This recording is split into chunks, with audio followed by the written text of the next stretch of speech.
তোমাদের একটা জিনিস দেখায়, দেখো মাটির নিচে দিয়ে গরম জল উঠছে, ঠিক আছে? আগে দেখো চারিদিকে পুরো বরফ, একটু জুম করে দেখো,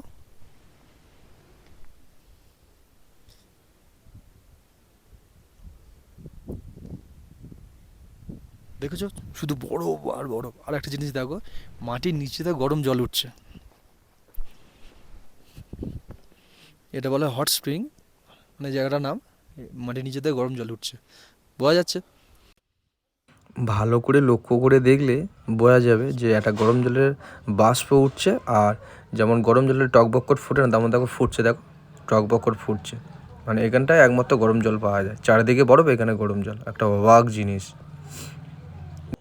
আর একটা কথা, এখানে সবাই 1 টাকা 2 টাকার কয়েন ফেলছিল, মানে ভগবান মনে করে, আমিও দিলাম।